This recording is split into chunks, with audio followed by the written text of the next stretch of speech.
but then it's stuff like you're talking about, screenshots. I always keep receipts, man. You do keep it. Where do you keep it all?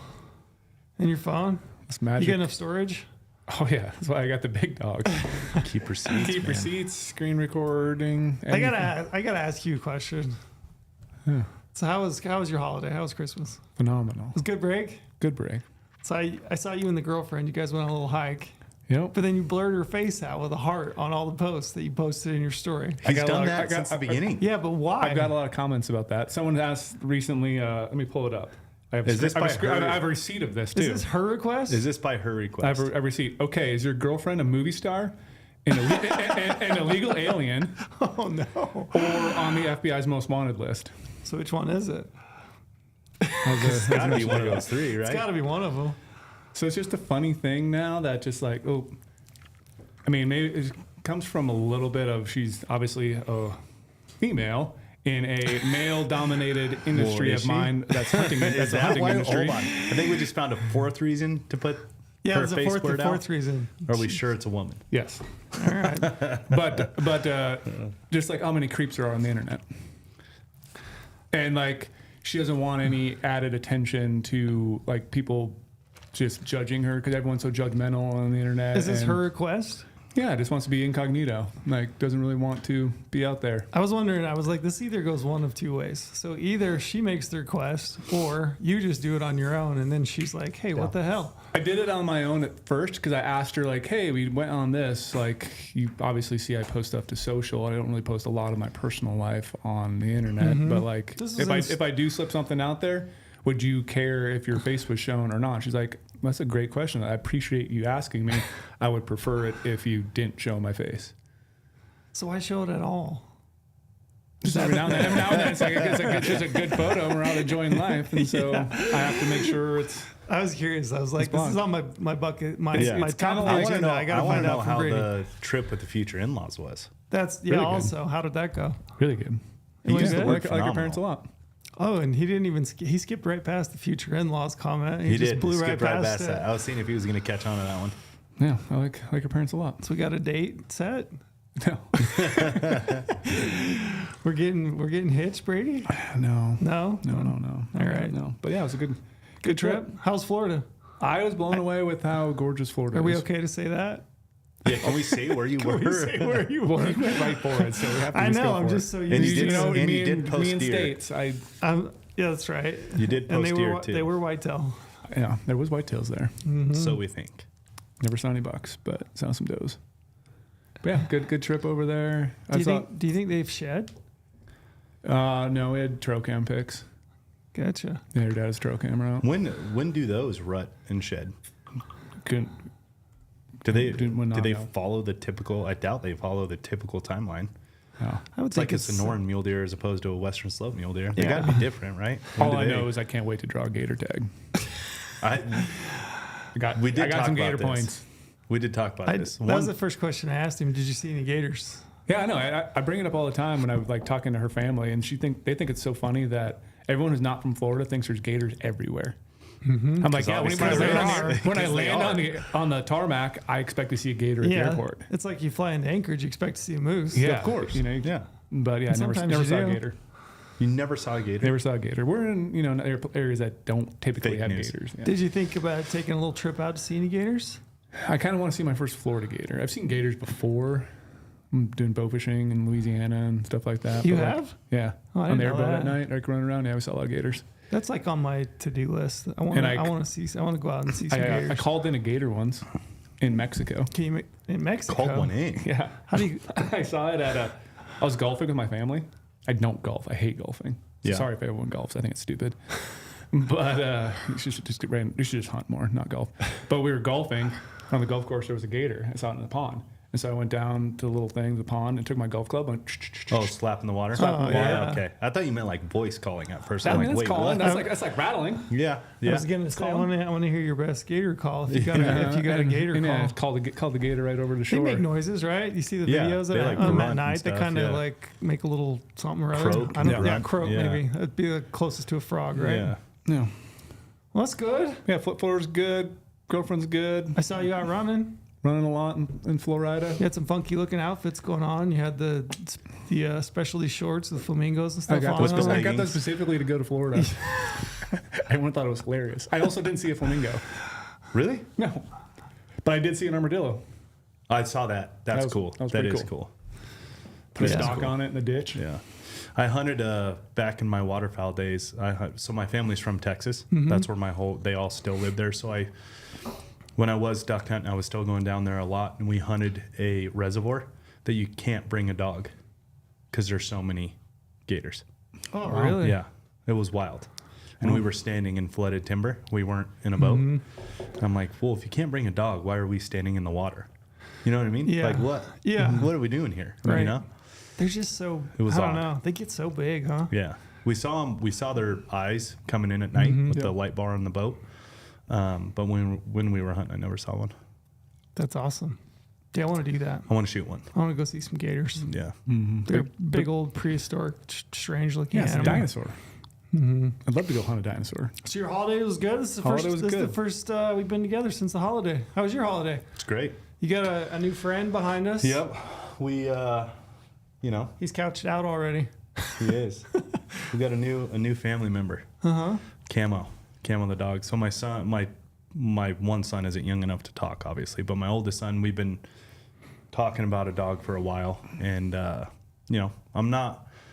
love dogs, but I really love working dogs when the dog actually has a purpose with a purpose and a job.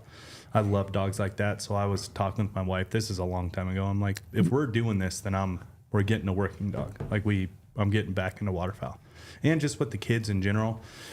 We talked about this for a while as well. Me and my wife, with the amount of sports that my oldest son is getting into, and my youngest is soon to follow, Yeah, you'd be obviously on the in road a school lot. and all that stuff. It's going to be really tough to hunt the way I've been hunting. For sure. Like I have a shakeup coming. This last season, I hunted a ton backcountry, a lot of archery. This is coming due. It's going to be shaken up here pretty soon. Not that it's coming to a halt by any means, but it's going to be shaken up. So what a better time to get back into birds than now. So I got a Nova Scotia duck tolling retriever. Longest AKC registered name out there. Nova Scotia. Duck tolling. Duck tolling. Retriever. Duck I get. What's the tolling part of it? So they have the ability, so they mimic a fox.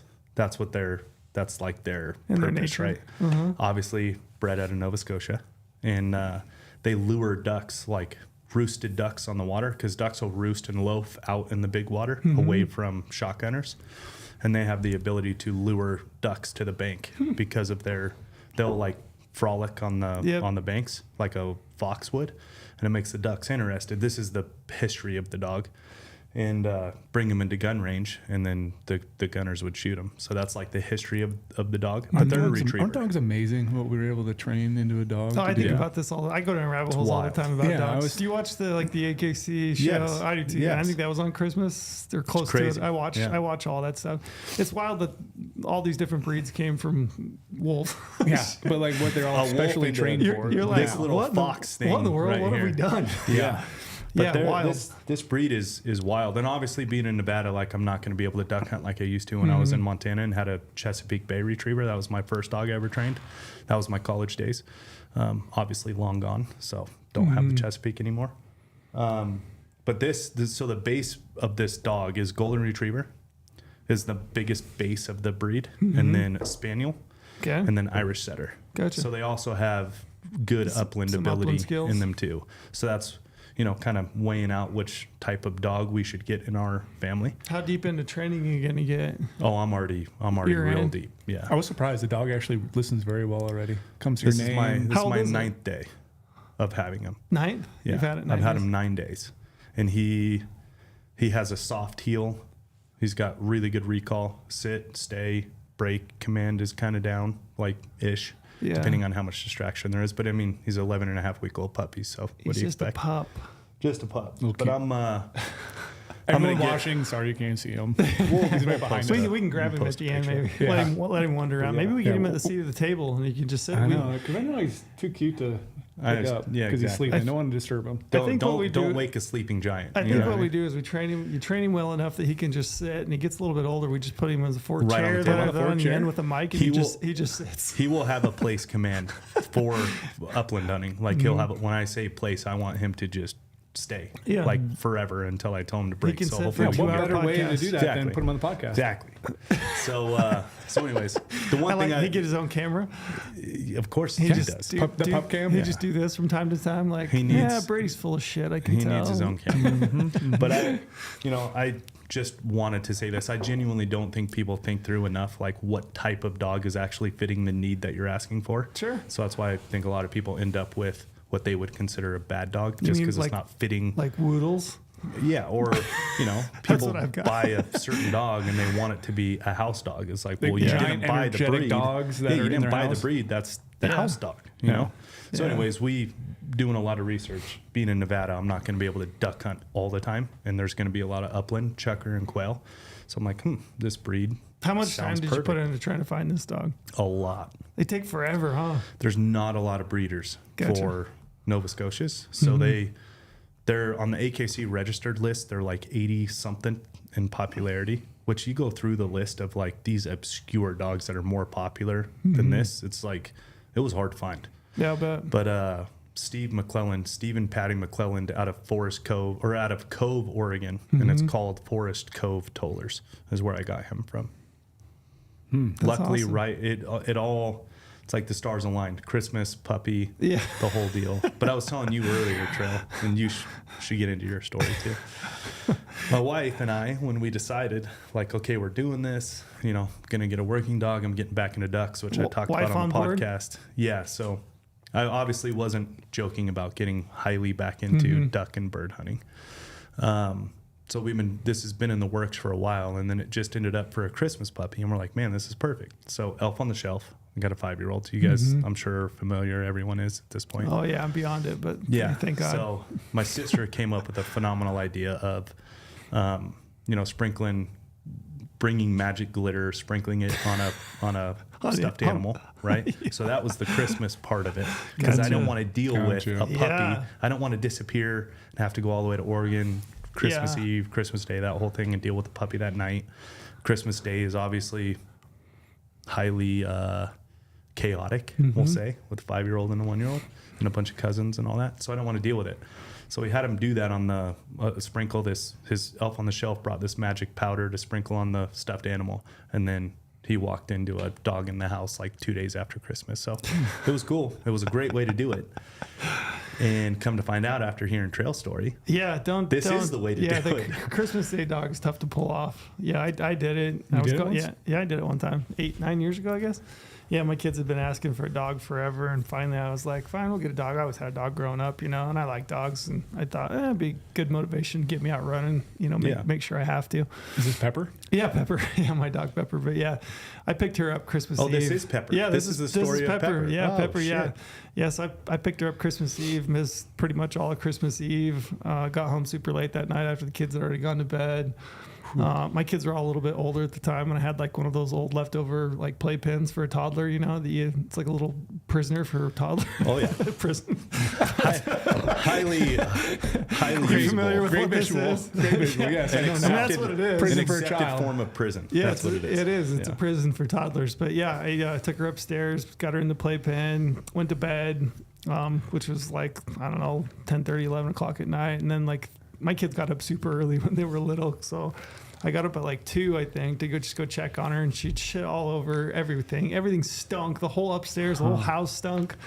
She was a mess, so I had to give her a bath. Oh, Like 2:30 in the morning, clean up all that, cart all that out, throw away everything, and yeah, it was a complete. It worked out in the end, but it was kind of a disaster the night of, for and sure. then you have to deal with Christmas Day. Yeah, and then Christmas Day, it's like, hey, you have a dog. It's lot. like having a baby. Yeah. They're like, here you go. Yeah. Yeah, and she's, Camo will be your dog. Yeah. I mean, you know this already. It already is. I but- mean, look at, Yeah, he's I'm here at now work, but I'm in doing the podcast this. studio. I'm literally training him while But yeah, on I mean, the they're great. podcast. Dogs are awesome, and I love dogs. But Me yeah, too, I mean, especially working dogs. Yeah, I mean, it's a whole thing, man. It's like having another kid forever. Yeah. Yeah, well, that's good, man. Good, So, good Christmas. Your exciting. kids will never Yeah. forget that. No, and oddly enough, too, my 1-year-old Romeo and Camo are like locked at the hip in the morning. Besties. It's kind of odd. Yeah. I mean, he obviously is with my 5-year-old too, but my 5-year-old will get distracted more quickly than my 1-year-old and like want to go out on the swing set or want to go play basketball or football or whatever.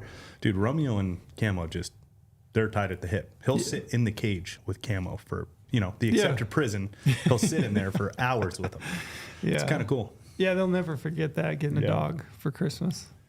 So, Now, Brady, you need a dog. Girlfriend's got a dog. There you go. I got a dog. The faceless girlfriend. Yep. It's going to stay that way too. So all you creeps out there. What if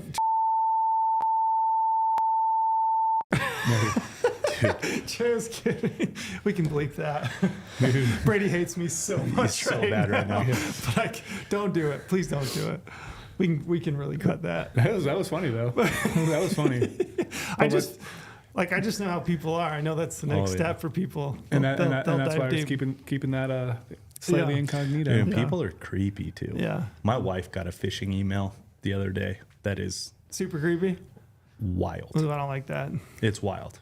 Like it's got her shook up a little bit. Not cool. And I'm telling her, I'm like, look, it's a phishing email. Here's why. And I'm Yeah. like pointing out, Yeah. saying I've been watching, they didn't talk about marriage. They didn't talk. I'm like, it's obviously fake, but my wife's spun out, I've been getting lots of text messages that are phishing, and they're Yeah. like related to like a shipping. Like, oh, you have a package showing yeah. up today. Please, blah blah blah blah. It's stuck at customs. Please Yeah, fill this form yeah. out. And I googled it, to check it out, and I'm like, oh, that's weird. Yeah. But yeah. It really sucks when you have stuff you're waiting for to show up, and you see that pop up. Like a you're new like, bow, oh shit. and you're so excited, and you're like, "Fuck, is this it?" I'm like, it's hung up in customs. That's it. I'm going up there. A bunch of assholes out there. Yeah. You guys glad to be back? Yeah. Back in the office, Yeah, back yeah. from holiday break. Yeah, me too. I was telling these guys today. I was like, oh man, I'm so glad to be back. Just Waking up at back in- 4:30 again, that was a little rough. Yeah. Yeah, the first go around's kind of tough, but Man, it the is good to get 4:30 back in like a wake-ups. regular routine. It is, And yeah. Yeah. my kids went back to school today, which was kind of nice. I was like, well, see ya. Yeah. Quiet time. Have a good one.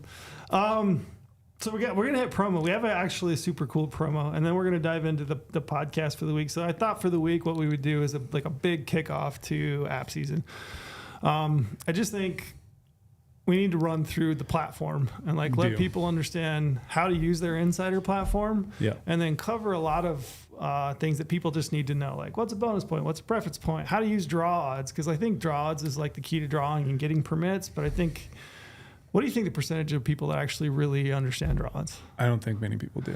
Not really, right? Not really to the point. Not to the point to where they could really benefit from Yeah, it. because we still get the emails all the time, which we'll discuss. Like, Sure. oh, you guys said this, but Yeah. I didn't get a permit. Yeah. So, there's a reason you can look at standalone draw odds and look at the 5-year trends, and there's more to how you can analyze Yeah. draw odds than just face value looking at draw odds. For sure. Draws remind me of statistics a lot. Like a lot of people understand stats at face value, but not like the why behind it. Right? Your chances are 1 in 7. Okay, they're 1 in 7, but Yeah. they don't understand why they're 1 in 7 and how that could possibly change. And if you start messing with the variables. Man, if my college statistics class would have related it back to something usable Would've like paid draw attention. odds, I probably would have actually gave a rip about it. Yeah, and it'd be good to talk about all that stuff too, because we have a lot of changes on the mobile app as well that make it really handy for people to research 24/7, 365. Yep. So. But I thought we'd talk draw odds. I thought we'd talk, point creep, hunt planner, point tracker, application strategy articles. What how those are put together, how you can use those. So we'll dive into that here in a sec, and then maybe we'll run through some of the individual states that are coming up. But before that, super exciting promo, which I got presented with this in a marketing meeting yesterday. Yeah, I think both of us were like, "What? We're doing this?" My jaw hit the floor. I can validate because I'm in these meetings a lot of the time as observer and just kind of right, like that's my role in a lot of these meetings. Yep. You genuinely lit up on this one. Yeah, I mean, my jaw hit the floor. I was Yeah. like, wait, what? Yeah. So without further ado, we'll hit the promo code. Mm-hmm. It's not even a code. So basically what you can do now is we're doing a referral program, right? So if you sign up, your buddy signs up under your account. When he signs up, he'll input your account. Yeah, email address. Your email address. He signs up. He's going to get $75. You're going to get $75 back into the Go Hunt Gear Shop. So you're going to get 70 points back in the Go Hunt Gear Shop. 75. Yep. Now where it gets crazy, this is the next part. You're going to want to listen. So 19 minutes and 31 seconds into this podcast. This is where your jaw hit the floor. This is where my jaw hit the floor. If you refer four people sign up under your account, you're going to get how much? Shop credit. $1,000. $1,000. Yeah. Shop credit. So this is what's really awesome for existing members. Yeah. If you're an existing member listening to this, you already have your insider account. You have an email address you signed up with. Mm-hmm.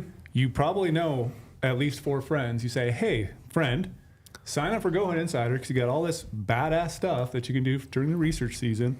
Use my email address as a referral when you sign up. You're going to get 75 points, $75 back. Yeah. I'll get $75. Mm-hmm. And then once that person does 4, you get $1,000. It's a pair of Sig binos. Yeah. Dude, when they said that Just yesterday, I was yeah. like, how many people do I know that Yeah. I can put the real heavy lean on? Yeah. Mm-hmm. Like sign up $1,000 in the shop, which is real money.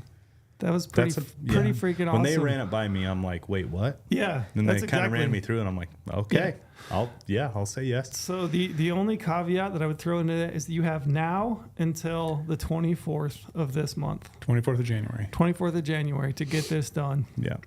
And then just to be clear, when they put in the email, it's in the code at checkout, right? Yep. It's in the what do you call that little box? The little what do you call promo that? code. Promo code box. Mhm. Yeah. Yep. In the promo code box, you put that email in. Yeah, I mean, man, if you got 8 friends, if you got 12 friends, There you go. I guess we're giving away products. Hey. Yeah, they ran it by me, and I'm like, I guess, yeah. Yeah. Why not? Pretty incredible promo, though. So get on it. You heard it here. Spread it, share it. Everybody get your buddies to sign up and get yourself some money back in the gear shop. And, man, there's a ton of good gear in the shop. And I'm just going to throw this out there. Mm-hmm. We know there's account sharing. There's not supposed to be in the terms of service. But look, I mean, there's friends, right? Friends have friends. This is a great time to not account share anymore. Yeah. Yeah. It's a great time for that. Yeah, don't be a cheapskate. Yeah.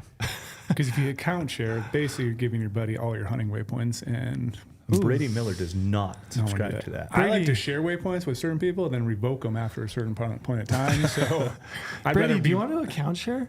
What? Do you want to account share, me and you? No. Get in You barely have any waypoints put down.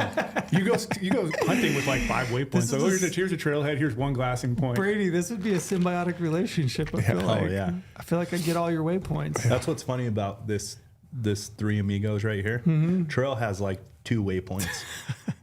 I have like maybe 20 to 30 when I go on a hunt. You've got like 300. And all kinds of data supporting each one of and those notes waypoints. on every single waypoint and like different links to different things. We all step Different levels. different levels of this. Hey, I've got one unit in Colorado for antelope that's got 300 water holes on it. You Hey, did. there we go. I remember this one. I know you'd want that one. That's his one unit, by the way. His one. He gets excited that about has it. antelope. Yeah. Because antelope are awesome. Everybody You knows and that. Randy, you just get along great. Everybody. Leave me out of that? Come on now. I mean, What, Randy's a little bit more antelope guy than is. you. I do. Man, I love You guys him. are probably on par. But would you give up a mountain caribou hunt to go antelope hunting though? That's Probably. where. That's a good question. See, that's where I would Randy, think when about we had that him on the podcast, was like, "Yeah, That's because he shot a mountain caribou, though. I know." So have I. Yeah, it's. And it was such a Even fun if you hunt. told me today, mountain caribou or antelope, you have to choose between the two, but you can do one. I'd be like, yeah, mountain caribou. Yeah, I just think that one's, I've only done it once as opposed to antelope. I think I'm 21 or 22 in. Yeah. So maybe, I don't know. That's a tough one. Yeah.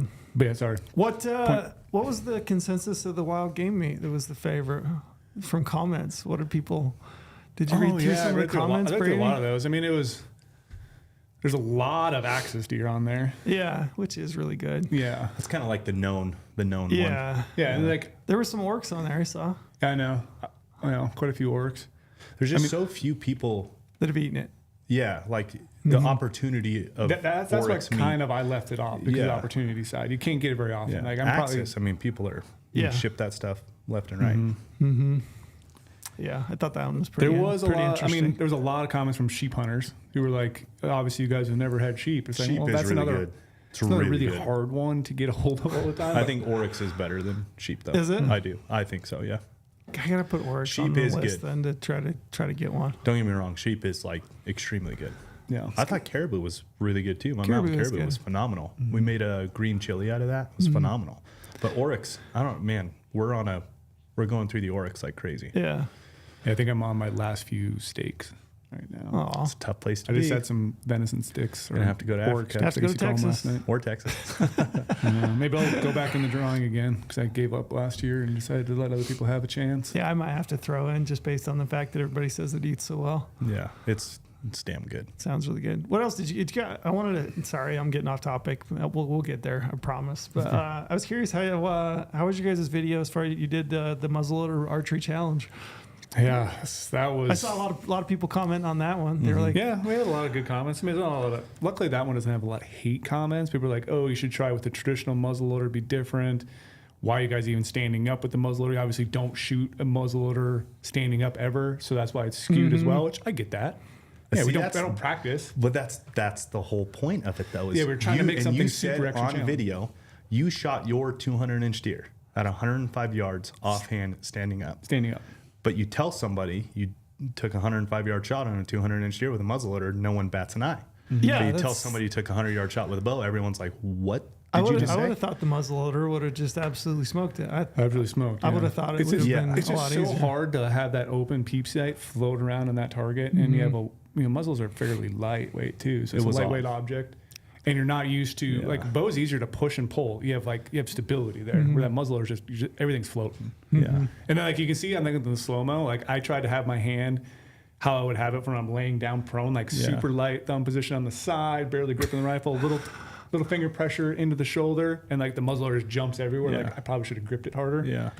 And that's why you got a lot of comments about your your C grip method. Oh yeah, dude, solid C grip. But yeah, it was I'm a tacticalized, man. scientific and scientific. You know, we're not. That's my favorite. The Black Rifle commercials of Evan Hafer, the Earl. What's his name? The instructor Earl. Tacticalized. That's what I was tacticalized, man. C grip It only. looked like fun. It was a fun, Oh, it was fun fun. competition. Did, Yeah. did, I will- Port, did I will Port- tell you- Port believe it? What we came out with is right because then we started talking about life or death. What one would you choose? And what it comes down to is the bow. You have variables. The muzzleloader you do not. So it's like depending on that alone is what I would decide with. If there was no wind, Yeah, like no wind, no all the time in crosswind, the world, probably both. I would choose bow for sure. If it's windy, like we did have a pretty solid crosswind, 8 miles an hour, might choose a muzzleloader. So let's say you had like a realistic hunting situation. You have a crack at a 200-inch deer at 100 yards. Which one are you picking? And I have to shoot you offhand. have to shoot offhand, one or the no other. other option. No other options. Only offhand. Only offhand. Only offhand. There's no tree to lean you're against. creeping over a ridge, it's wide open country. What's the wind doing? I mean, I don't know. It's, That's the you're in a variable. you're in a hunting situation. So there is wind. I don't know. You're in a hunting situation. I've never been in a hunting situation with no wind. Okay, so there's some wind. What are you picking? Muzzleloader. Yeah, I'm gonna pick a muzzleloader. Yeah. I'm picking the muzzleloader too, and I'm a Yeah. bow hunter. Yeah. I mean, as far as like, I don't know. It's a strange, right? It's a strange thing because you guys kind of prove that you can shoot a bow pretty dang well, even out to 100 yards. You know, at least on par, right, with a with a muzzleloader offhand. The other thing I would have liked to do for that test is, I mean, people are like, oh, you should have had the same size steel as the archery target, which that might have made sense because then we didn't have to give it that 15-inch. Yeah, because I could have missed more. We could have by missed more, than or we could 15. have missed less, and then Or, it could have, yeah. and then it could have maybe brought our score back True. in a more even Yeah. thing with the bow. But like, it's a good test. I mean, it's hard. It was just, we were settling the internal discussion, and I Yeah. think we did settle it. Yeah. Porter bought it. Yeah. He liked because he got the answer he wanted. There you go. But I will tell you, how this originally started, and we did say this in the video, is me shooting my bow against him shooting his muzzleloader. Yeah. That's what the competition was supposed to be. Are we going to do that in the future? I hope so. I hope so. Yeah. I mean, that's Because the I think point. I would win. Oh, I think I would win. I bet you If would. we shot a if we're- 3-shot group, I think I would win. if we're gambling, I'm betting that you'll win. Yeah. Which I've turned into quite a gambler. I don't know if you guys know that. Yeah. Great. I went on a little cruise Yeah. over Christmas, and Did you told- gamble? Yeah, man. What else is there to do? I thought you weren't going on that cruise. You I ended up went. going? I went. I thought we had a deep conversation about you not we cruising on a we cruise. went. We might have to crush this conversation here, or it's gonna get hot. Because there was, yeah, it got hot about going or not. At Oh, I'm home. sure. At home. If you ended up going, that's But immediately I where my did mind go. went. And apparently, there is gambling on a cruise ship. How'd you do? I did real well. Let's keep going, man. If you're on a heater, you You can't told me stop. slot machines don't produce, but apparently I'm real lucky when it comes to playing slots. I was telling him for you. yesterday the slots are looser because of the waves Do of you the think ocean. slots are looser on a cruise ship? Do you know anything about this? I don't know anything about it, but I would guess they're tighter Really? because there's no competition. Okay. So what a lot of casinos will do is that's how they compete is by, Yeah. Right. our jackpots are this, Yep. our liabilities higher. You can hit higher jackpots here than opposed to this competition across the street. Yep. So it's a lot of pay tables and payout structures. It's competition, right? But legally, you do have to be within a certain realm by the Gaming Control Board. They do hold you within a realm. Like you can't go too tight, you can't go too loose. You have this sweet spot that legally you have to tie into. But like the airport, tightest machines you'll find in Vegas because there's no competition. Where are you going to go? Oh, interesting. I thought it was opposite. No. Where are you going to go? You can't go to across Dang, the street I'm- to go play the looser machines. I know you what I'm doing every night. Then on the way home from Vegas every week. My guess would be they're tighter Wow. than Yeah, than, that's wild. Yeah, I a had local casino. great luck. Good for you. Let's continue that into the draw odds. this Great year. luck. Yeah. So yeah, I'm drawing all based on my the start to the year on the slot machines. I'm drawing all kinds of tags. this Just year. get them all. I'm just getting them all. I mean, I'm going sheep hunting, Let's go go. the whole nine. If you draw a sheep tag, I'm there. Man, if I draw a sheep tag this year, there's something in the water based on the start to my year. So yeah, we'll jump into it. Thanks, Brady, for bringing us back around. I was trying to bring it back around. I'm like, oh, it's 30 minutes in. I was trying to take us further because that was one thing. I was like, I did want to talk about your gambling dude, the only thing. thing I could think of on the boat was like, I can't wait to ask Lorenzo about the slot machines. I want to know. I'll look at it, but I would Yeah. guess that they're extremely tight, like as tight as they legally could be. Yeah, that would But make sense. That makes you even luckier. That makes me really lucky. Yeah. Which means a sheep tag in my pocket. And you were lucky more than once. Yeah. Dude, wasn't just we got to one. keep this going. I just kept going. Yeah, I can't wait to go gamble on the Wyoming way home. straws. Wyoming straws are right here. You're on a heater. I know. So we'll dive in. We'll hit. Maybe we start from the first point. So we're brand new into a brand new year. We've got Wyoming elk draw that's open. It's gonna deadline for that for non-residents is the 31st of this month. So now's the time to start, and then shortly on the heels of that, you got Arizona, elk, and antelope, and then you kind of fall in suit with New Mexico, Utah. You throw in Colorado kind of in the mix, and you've got Idaho and various states that kind of creep in along. So it's like this progression, basically starting January 1, right, where you're going to really get involved in your research and your applications and trying to put your whole plan together all the way through maybe June, even into All the way through June. all the way through June, really.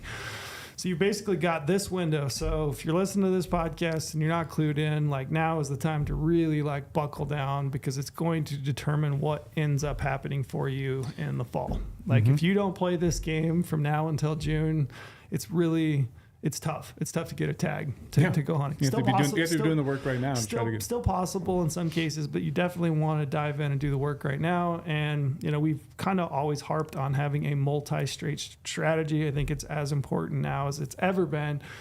And really, I mean, you boil it down, there's really no need to not go hunting. I mean, you can draw permits. And pretty much I've looked at it for me, like elk, deer, and antelope. I want to have an elk tag, an antelope tag, and a deer tag every single year. And there's really no reason I can't do all three every single year as long as I play the game in multiple states. Yeah. So, There's always tags to be had.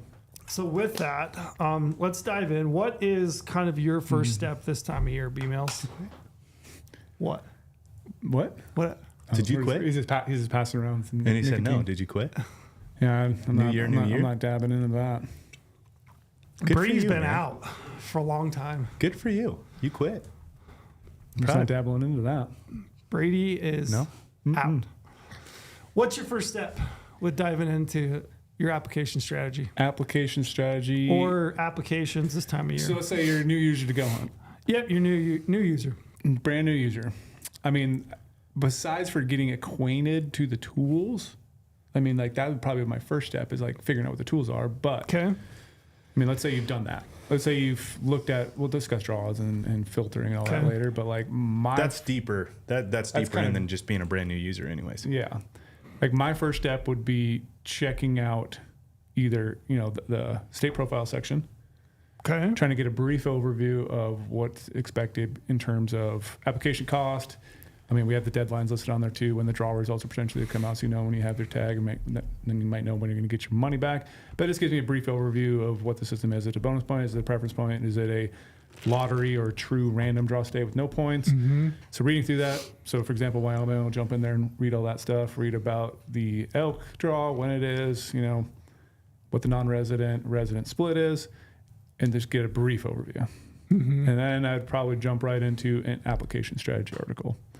And the beauty about application strategy articles is if you want to start reading application strategy article about Montana elk, even though that deadline is a long time from now, you can start reading it right now. You can read last year's ahead of time before we release this year's, so you can kind of get a brief overview. So like I would, right now, by the time this podcast goes live, we're going to have the Wyoming elk application strategy article for 2025 on the website. And that's going to be my go-to source. I'm brand new to this and want to learn everything there is to know about Wyoming elk, all the tips, all the tricks, all hidden little things you want to know. That's my, I don't know what you want to call it besides for the true source of Your Bible. everything I want to know about that state and that species. And then, jumping into all the little graphics we throw in there and all the different, basically just random bits of information that are going to help me gain an edge to learn more about that state and that species. Do you do anything different? So as I'm listening to you talk, when I think about it, I think probably what I would do is the first thing I would do is I would decide what I want to hunt. Like I would try to pick the species that I want to try to hunt. So if I'm new to hunting, I would think and I'll say it, I think if you're brand new to Western big game hunting, I think antelope hunting is a great first hunt. I think mule deer hunting is a great first hunt because it's a lot easier than elk hunting. Brady didn't catch on to that one. I'm just going to let it slide. It's new year, new me. There we go.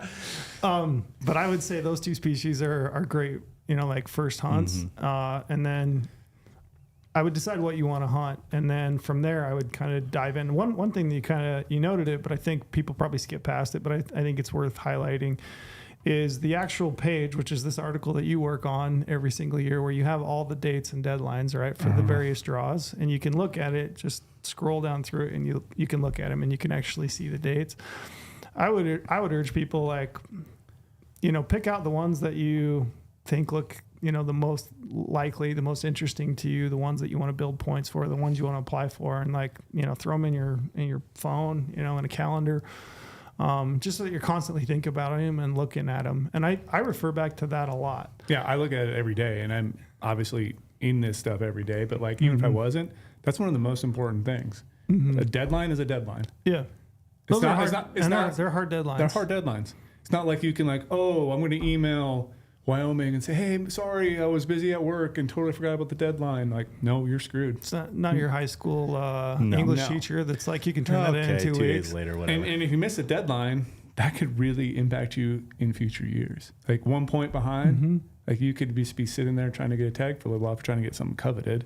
Yeah. But it's important. It's a year of hunting that you potentially missed out on. This is where the depth of statistics laws come in. Yeah. That one is not worth one if you miss it. It's actually going to be worth a lot more than one. You'll what notice I mean? now, Does that make sense? how much emphasis we put on that. I have the article, which breaks it out greatly, but all the, over-the-counter tag sales, all the different times you can buy points, all that stuff listed in that deadline article. But then we have the deadlines in 3 different places. State profiles, like I mentioned, there's deadlines listed. On the homepage, on the right, there's a date and deadlines little section. So every single time you go to GOHUNT on your dashboard, you're instantly reminded, okay, what's coming up this week? What's coming up, the most recent or most upcoming 5 dates. Then you could also click into it and get that full dates and deadline tool, if you will, on Insider. And you can sort by state, you can sort by species. It's like, I just want elk deadlines. Here's all the elk deadlines. I'm just concerned about Montana. Well, that's going to show you all your Montana deadlines. And a lot of them are tentative now until they're approved. But like, you see what I'm saying is like, we have so many the deadline section is shown to you in all sorts of different places on GoHunt because it's that important. Yep. And we want people to constantly have that in their head about when these deadlines are so you don't miss it. We don't want you to miss a deadline. Yep. So then you brought up the state section. So let's decide. So for example, right now you look on the homepage and you see that you have a deadline for January 31st for non-resident elk in Wyoming, and you decide, hey, I want to hunt elk in Wyoming. Yep. I want to apply there. Then you said you would jump over to the state section, right? Yep.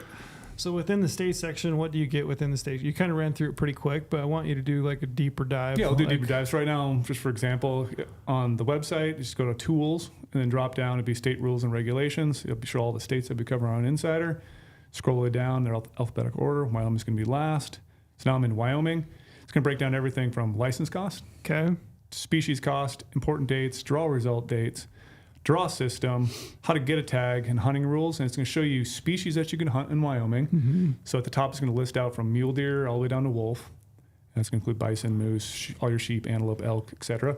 And you can click on that. So let's say I want to hunt elk. So now I'm going from a state profile to a species profile already, but there's a species profile. Basically, you can click that and learn more about, Wyoming elk per se, but we'll jump back over to just the Wyoming state profile.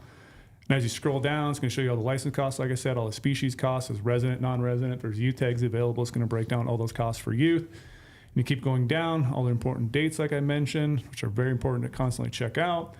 When your draw results are going to get back, which is very important as well, because maybe you can only, you have a certain amount of vacation time. You don't want to draw multiple elk permits in a year, which obviously is a great thing to draw multiple ones, but maybe you only have a certain vacation time. So you can know when to get your draw results back. And then how the draw works is going to break it down really clean and easily. And that's why this, I think, is the first place I like to go, because like right here, it just says like, okay, what is the Wyoming draw system? Well, it's a, preference point system. There's a regular and a special draw. Well, what is a regular and special draw? We explain it to you. Well, what's the non-resident license quota? Explain it to you right there.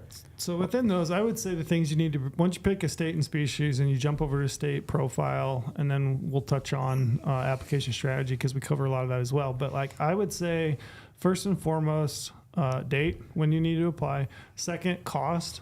Third, I would say draw system. So I want to understand how the draw system works, and typically like through the Western states, the various opportunities that you have to apply, they're gonna require one of two things. Typically, one, they'll either require you to buy a hunting license to then apply. So we're going to show you what that cost is to buy the hunting license to then apply. Or you probably won't have to buy a hunting license, but you'll have to front the cost of the permits that you apply for. And that's typically like the two systems. Some of them have, both, like in New Mexico, where you have to buy a hunting license and front the cost of the permits that you apply for. But basically within that, you're going to be able to see how much am I actually going to be out of pocket, and how does the draw system work. So I would say those are like the nuts and bolts. Like those are really the things that you've got to understand in each state and each species that you decide that you want to apply for. Yeah, that's where it comes into play too. Like an extreme example would be like, like the once in a lifetime species. Like if it's a preference point system for sheep, moose, goat, I'm probably out if I'm just starting out right now.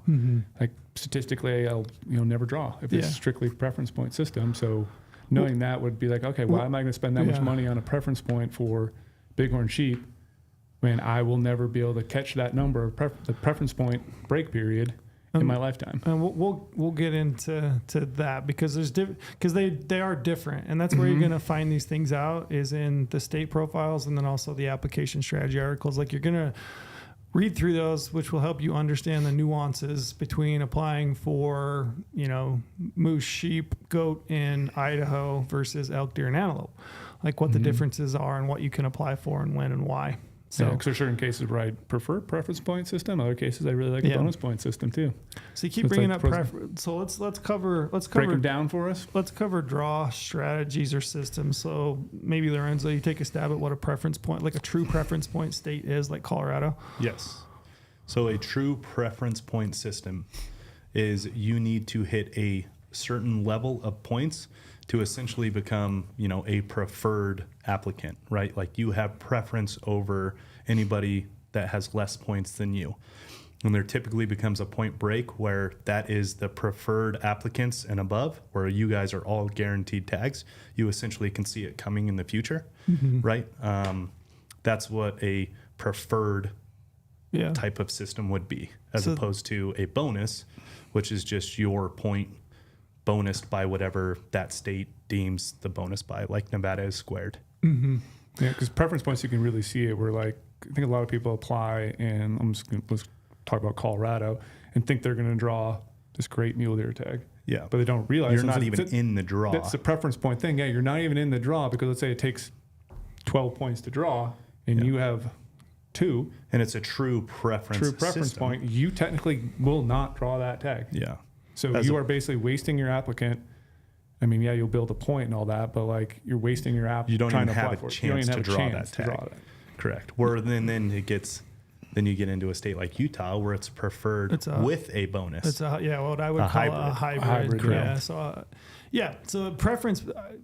The thing I like to say is the people that apply with the most points for any given hunt are guaranteed the permits, basically. Yep. So, and it's true preference. And like you guys are saying, I don't know how many people I've talked to over the years, they apply for a hunt with less preference points than it takes to draw that hunt, expecting like, I'm going to have a chance to draw that 201 elk tag in the northwest corner. You're not even in the draw. And you're literally not even considered in that draw because you just don't have the points it takes to guarantee yourself a permit. Like in layman's terms, you're not even in the bucket to draw the ticket from. Pretty much. Yep. Like your name's not in there. Yep.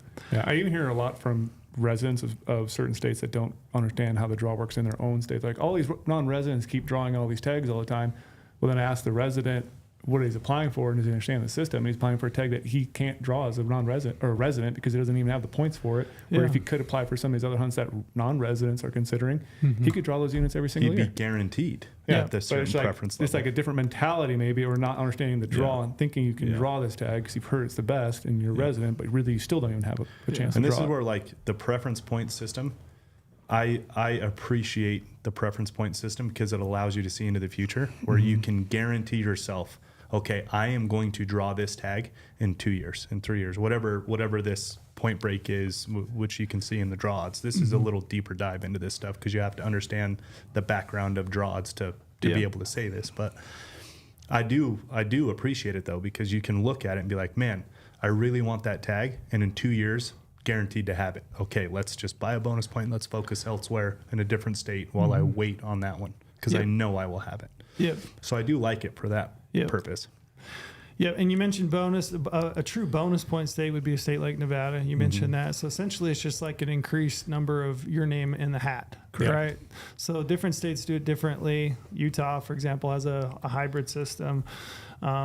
Nevada, they square it. So if they're going to square your bonus points. So it's just that many more chances. But the draw itself is actually random. You're just rewarded for applying year after year after year and building bonus points because your odds get better over time. So like 10 squared is a lot bigger than 3 squared. Yeah. So you with 10 points have you are bonused a lot more. Yeah, more names in the hat. And the ability to draw. And then the nice thing about a bonus point system is you still have a chance at one point. Yeah. Like if I have 20 points and you have 1, well, but I might have more chances than you, but you still do have a chance. Yeah, that's why. So my biggest appreciation for a preference system is that you can see into the future. But my biggest con about that is it's so frustrating to look at hunts and be like, man, I'm so fucked. Yeah. It's just no chance. Like that really sucks. You literally got no chance. Now on the flip side, the bonus, I so appreciate the fact of like, hey, could get lucky. Could be on a heater coming off a cruise ship. That's right. But then could be on a heater. Could draw a sheep tag. Also, like I'm a Nevada resident and I have a shitload of points in Nevada, but I can never look at it and be like, oh yeah, 2 years from now I have that tag. I can never see into the future. It's just so random. Yeah. So I can't plan on when I'm going to have a tag or not. And that's when I have a slight frustration sometimes with the bonus point system, because like I have a lot of points for certain states that are bonus point. and I'm never guaranteed that tag. Even though I don't know. Even though I literally have more points than everyone else applying for me, I still don't draw it all the time because there's actually a lot of people at the lower point level, and those actually stack up. Yeah. And so like, all those people do have a chance, which I'm very appreciative for, because like my brother's drawn some sick elk tags and he doesn't have the points for it. Not to sound too nerdy, but this is the orders of magnitude Yeah. deal, right? Like you might have the most points and there might only be 2 or 3 of you guys, but the amount of people that are being squared at 4 points, 5 points, 6 points, because there's so many people in that, they actually as a whole outweigh the individuals of these high points as a whole. as a whole. So it's like that is such a con of the bonus point system. And that's why there's pros and cons to all these. Both of them. All Yeah, the systems. point being, if it's a bonus, and this is one of my other biggest gripe, besides people that apply for permits that you can't draw in a preference point system. Yeah. One of my biggest gripes is the people that apply in states that are a bonus point state and they don't apply for hunts. They just buy bonus points. Yeah, because you always have a chance. I'm like, you're going to get a bonus point if you're unsuccessful in the draw. Anyways. You might as well Have a chance. throw your name in the hat and have a chance to draw a tag. Sure, the odds are pretty low, but swing for the fences and you just never know. You might hit a home run. My brother drew a sheep tag. Yeah. And it's like, he didn't plan on that, but he didn't buy a bonus point either. He's like, yeah, I mean, it's a bonus point system. Let's just throw it in there. Might as well. Somebody's going to draw it. Yep. So I wanted to go back and just clarify. So a hybrid system, there are states that are hybrids, and they're actually preference hybrids, and there's bonus hybrids. So a state like Utah, we call it a bonus point, but it's a hybrid system. So they're going to take half of the number of permits for any given hunt, and they're going to give those to the people with the most bonus points that apply. The other half, they're going to randomly allocate, and they're going to give weight in that random draw to the number of bonus points that you have. So you're going to have increased odds. You've got a state like Wyoming, which is a preference point state for elk, deer, and antelope for non-residents, and they're going to give a percentage of those permits to the people with the most preference points that apply. The other portion, they're going to randomly allocate with no weight given to your preference points. So everybody's on an equal playing Total field lottery. for this. So you kind of have 3 systems, I would say. You're talking preference point, true preference point. You're talking true bonus point. You're talking a hybrid system. And then a fourth I will throw in there is a true random state. Lottery. That's the way to think about random, is like it's the lottery. Everyone's got one ticket. Yep. Good luck. So you've got a couple of states that do that that are probably the most notable, which would be New Mexico and Idaho. So New Mexico and Idaho, totally rando. And Idaho's only for the once in a lifetimes, though. It's totally random for elk, deer, antelope, and once in a lifetimes. So Okay. totally random. They're controlled hunts. Yeah. And the totally beauty of random. that system is if you're just starting out on your hunting journey and you've never applied in Idaho or New Mexico before, you're not at a disadvantage for someone who's been applying for 15 years. Because there's no point system. I drew my bighorn sheep tag in the state of New Mexico, my second year ever applying. I drew the Oryx first year I applied. And I drew my Oryx first year I applied. That's the benefit to those. Yeah. But you look at the odds, and it's not pretty. But pretty. someone's ticket's being drawn. Yeah. Yeah. And there's the downside is I hear from people like, I always throw my family in there. It's like, well, they're not, my brother's like, well, I'm not getting rewarded for applying.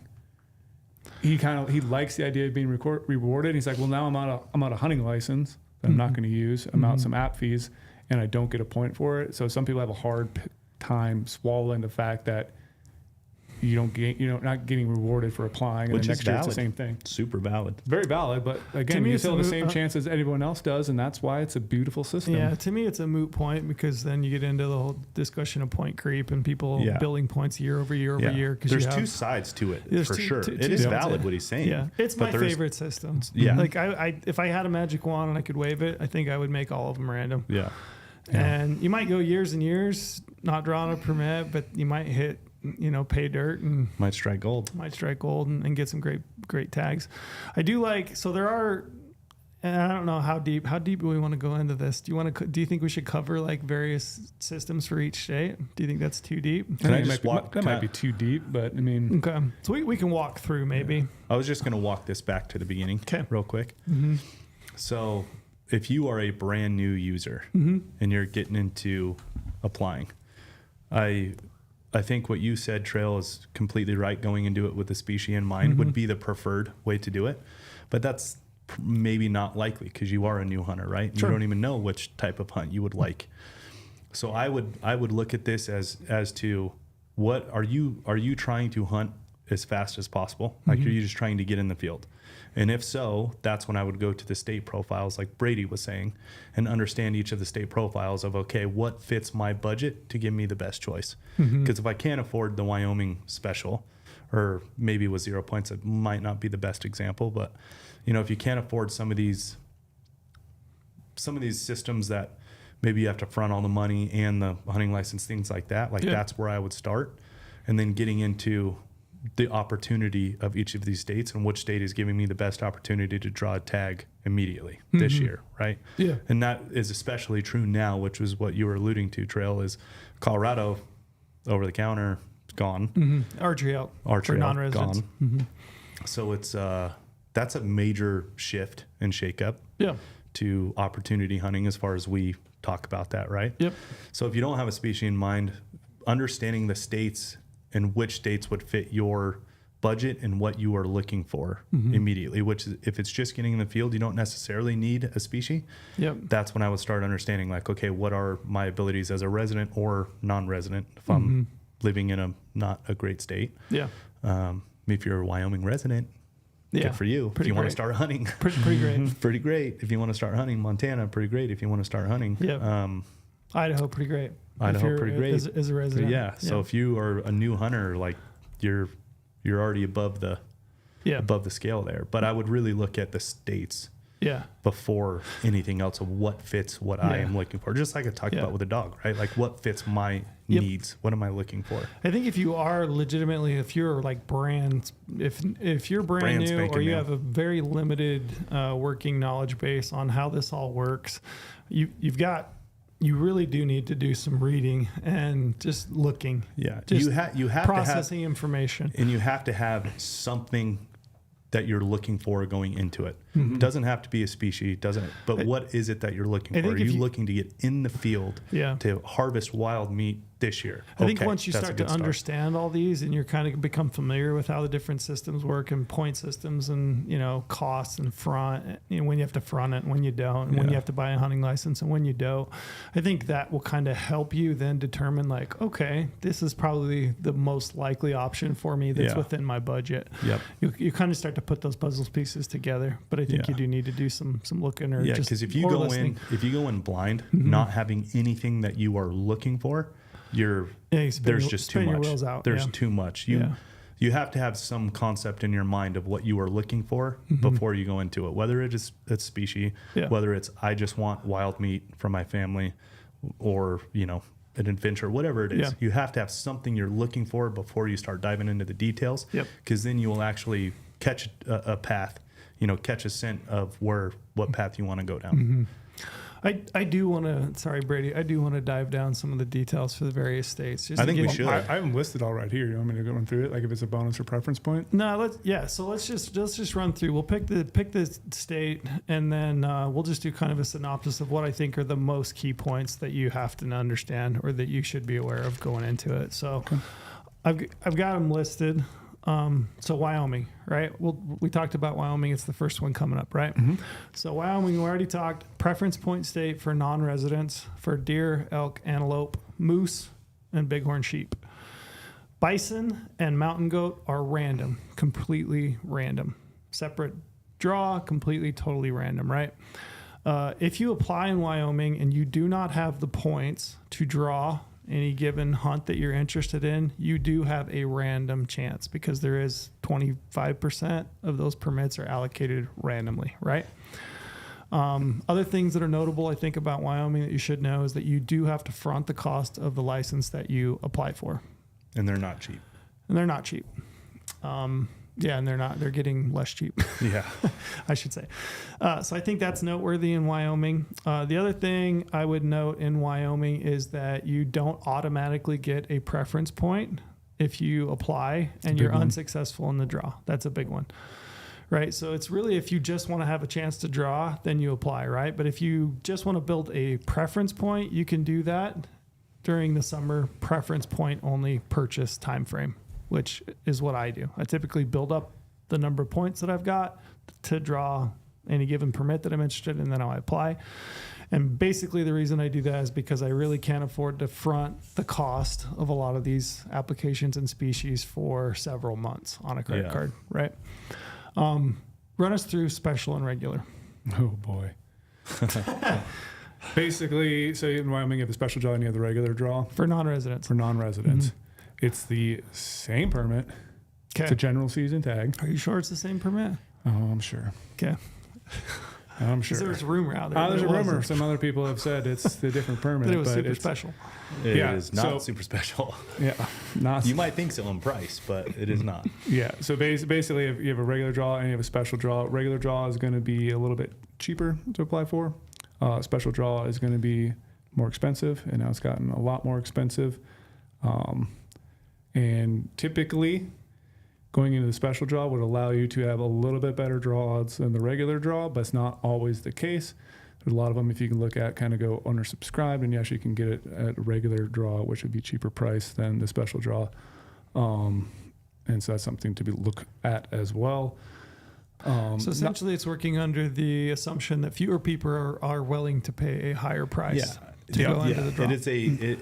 There is nothing special about the special draw other than it is the state's way of saying this is really expensive, so there should be less people applying. That doesn't mean will be less people applying, which is what we've seen in the past, is special actually gets a little out of control because everyone's under the assumption that, there's less people in this. Yes, you should just jump in draw special, which is not for- always the case. And we should jump into, it's a 60-40 split, so 60% regular, 40% special. Correct. So the very simple assumption of the state is there will be less people fighting for these 40% of tags. And when Which they doesn't always happen, not always but- the case. So for like really highly sought after trophy areas, there are enough people that are willing to pay pay. a higher price for the special tag that your odds are essentially going to shake out and be the same. Or even potentially worse than, like you're saying. There are some species that are just like less sought after. So antelope, it does seem to be that fewer people are willing to pay, what is it, $1,600 or something For an antelope. for an antelope tag. It might be $1,200. I can't remember. Don't quote me off the top of my head, but there are fewer people that are willing to pay that much for an antelope tag. But it really is just a very simple. There's nothing special about Nothing special about the It's a very permit. simple it's cost a- benefit analysis. Yep. And for direct example, the special draw elk license is $1,258 more than the regular draw. Yeah. That's a lot of money. That's a lot. Yeah. You're $2,000 for the special elk tag. Yeah. And general, or the regular draw is what, 707? And you are floating that money until May. Yeah. So something to think about. Those are kind of like the finer points I would say for Wyoming. I think if you confront the cost of the money for bison and mountain goat, it's a random chance to draw one of those Do it. species.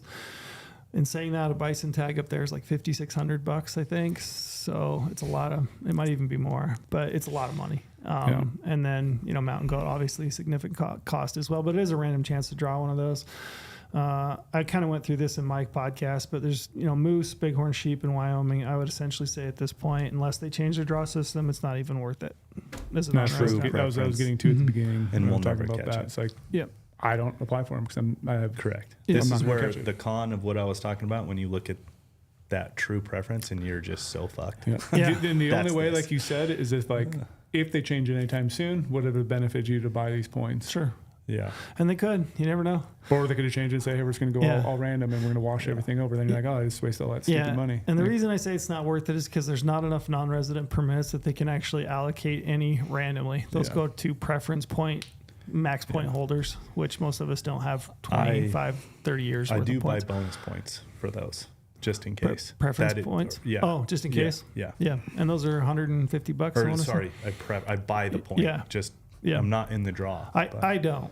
I just have given up on it. given And up. it might come back and bite me someday. Like it might be here in 15, 20 years. They might say, hey, you know what? We're going to change this to a bonus point system where we're Yeah. going to randomly allocate these with respect to your bonus points. And had I had 30 years worth of points built up, it yeah. would have had better odds. But it just, at this point, I'm like, man, that's money. It's just not worth it to me. Yeah. Because you just don't know. Just don't know. So that kind of covers Wyoming. I think the finer points, kind of things that you need to know, I would say. But I really just emphasize jumping into that application strategy article. Yeah, you're going to figure this all out. Yeah. Like this is where we paint a picture very clearly about everything you need to know when it comes to applying for Wyoming elk. all the ins and outs. All this stuff's broken down really good graphically, all these tables, talking about herd populations, talking about everything. Just read those word for word. Read them multiple times. Yep. Like print them off. I don't care. Like highlight notes on it. Like do whatever you need to do to understand the system, and that's how you can understand it to the best of your ability. And those are always updated. We launch those either 4 or 3 weeks before the application deadline. That way we know we have the latest and greatest. Good chance for regulations to get out there. Sometimes we publish them before the regulations are out. Then we have to go modify things afterwards. But just the latest and greatest information. You guys have to check those out. Yeah. And they're only for insiders. So it's not the free articles that you might see on GOHUNT. Like, oh, everything's free on there. Well, there's a lot of stuff that's behind the paywall. That's locked for insiders only. And app strategies are one of those things. Yep. And I should note also, so deer and antelope, that draw for non-residents is later in the year. That's in May. So this is just right now for elk, and then upcoming, if you decide you want to apply for those other moose, sheep, goat, those types of species, those are kind of intertwined in between now and May, but different time periods for different species. Hey, does mule deer have its own draw ever? What do you mean? Oh boy, I know where this is going. I don't know where it's going. Help me out. They have elk only application time. Because he's thinking elk are. Oh yeah, they are. Yeah, elk are that's cooler right. than the mule They deer. are. They are. But I will say, I mean, if you look at the number of apps, there's more apps for elk than just about anything. That's where I was going with that. Yeah, It's yeah. like, hey, Brady, and that's because they're better species. Yeah. I mean, it just we keep going back down. I mean, at some point, he'll believe it, I think. But I mean, the state broke. I mean, it's elk. Yep. Application. Let's run through. There's a couple other states. Maybe we'll just hit like 3 that are approaching, right? And then maybe we'll do kind of some other ones on a subsequent podcast. But I do want to leave time to like dive into actually like how to interpret draw odds, especially for these states that are coming up. But that's what I'm looking forward to more of. Okay, all right. We'll just do a couple more of these real quick, just to help people out. So Arizona elk and antelope is the next application that would be kind of on the back end of Wyoming. Arizona elk and antelope is a hybrid system. So they're going to allocate 20% of the permits to the applicants with the most bonus points that apply for any given hunt. The other 80% are randomly allocated with respect given to the number of bonus points that you have. So the more bonus points you got, the better your random odds are in that draw. They do consider your first and your second choice. So you want to make sure that you apply at least your first and second choice. So you want to kind of look at that and make sure that you include at least 2. You don't probably want to include a third, fourth, or fifth choice, because in that case, they will allocate you any permit that's essentially like left over. Yeah, and it's going to use your points if you draw any of those choices, right? So you want to make sure that you include at least 2 choices and probably not 3, 4, and 5. Arizona makes you buy a hunting license. So you have to buy a hunting license, but you don't have to front the cost of the permits that you apply for, which is kind of nice, to be honest, at this point for me. It's extremely nice. I like that. I think it's about $160. I just getting into something with that too. Buying a hunting license is a very good form of conservation because of the Robertson Pittman and the state match that they get. So I don't want to get into that, but you can really look at that as a very good donation to that state's conservation. If you buy a hunting license, it's not wasted money. That's money well spent. Yeah, and it might not seem like it initially. It might be years and years and years before that comes to fruition, to where your points catch up to where you can draw a permit or you draw a random permit. But it is investing. Like you're gonna get something out of it eventually. And the money being spent on that hunting license itself is not wasted. Like you could look at that as wasted because you're not drawing tags, but it's a very good form of conservation money spent. Like you're genuinely helping the state in its conservation efforts by buying the hunting license. And once you buy that hunting license, you should apply for any and all species that you're interested in that state. So for Arizona, for example, I apply for elk, I apply for antelope, I apply for deer, I apply for desert bighorn sheep.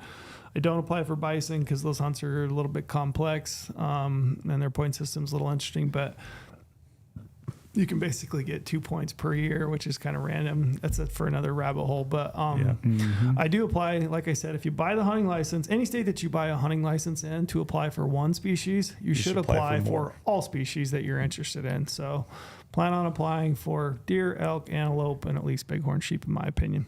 And that's one of those examples, like I said, Arizona is a state where they're going to randomly allocate a portion of the permit. So apply for hunts. I'm kind of upset you didn't mention javelina. Oh, and there are also these smelly pigs that live in. Yeah, you buying the hunting Rodents. license. Buying Not a even pigs. hunting license, you might as well Rodents. toss your name Yeah. in for the javelina permit. You So should. fun. Yeah. Are you going? Yeah. There you go. A lot of guys are going actually out of the office going to have. It is a fun hunt. It is. They're built. They're built we'll for give bow shit to hunting. Brady because it's fun. Yeah. But it is genuinely a fun hunt. I've killed a couple. Are of them. you the most bonus point holder in Arizona for javelina? Yeah. Do you think? Yeah. I had tag number 2 one year. I've had up to like 6, 7 because like we mentioned, you can buy multiple bonus points. Yeah. Multiple. And then Hunter Ed, loyalty point. Yeah. So like That's a every whole other other rabbit every hole. other Whole year, other I'm rabbit kind of hole. starting at like 4 points. Yeah. And Yeah, we You should know? know that. I mean, Arizona will say it. So Arizona's a state where if you apply for 5 consecutive years, they're going to give you a permanent. It's not permanent, I guess. You have to continue to apply. Yeah. But as long as you've applied, continue to apply year over year, and you get to 5 years, they give you an additional bonus point. You can also take an online hunter education course, pay the fee. You have to be over 18 to take that. But once you take that, pay your fee, you're going to get a permanent bonus point for any and all species. Yeah. Yeah. And those So are you're- both worth doing. You should continue Correct. to apply, and you Yeah. should also do the hunter ed I'm just point. giving year- out all the year goods on this one. 5, aren't we? Brady hates this I know. podcast. I can tell already. So year 5, you could be at 7. yeah, So Yeah. it's a big deal. yeah. You could And- draw and come out and go back into the draw with 2. Yeah, you always have Yeah. 2 then. Yeah, yeah. Do you hate this?